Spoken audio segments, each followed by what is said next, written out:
Hey guys, preparation tayo ngayon. So, ito yung mga pamimigyan natin mga lollies para sa mga bata mamaya. Yan. So,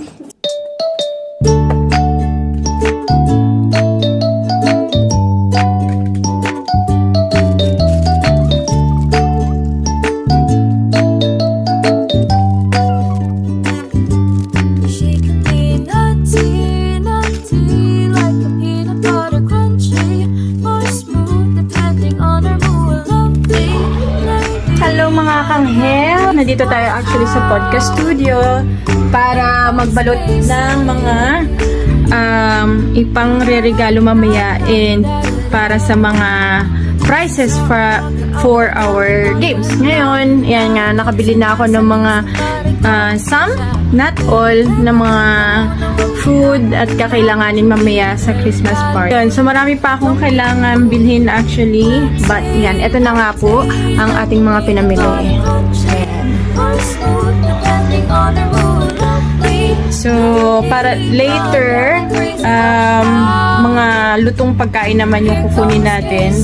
Ngayon, for now is we're wrapping a gift for the prizes and giveaway. Ayan. Alright, see you guys mga kanghel. Okay, so ito na nga guys ang ating mga ipapa-prizes. Papakita ko sa inyo yung mga nakolekta at nabili natin. So ito yung pang Christmas exchange gift natin. Pang Christmas exchange gift. Ayun yung sa adults natin na pang-give prizes. Ito yung para sa mga kids prizes natin. Actually, kasama ito, kids, apat. Ito pwedeng adult, pwedeng kids din, na babae. Youth, pang-teenager. Ayan lang yung mga papremyo natin for tonight.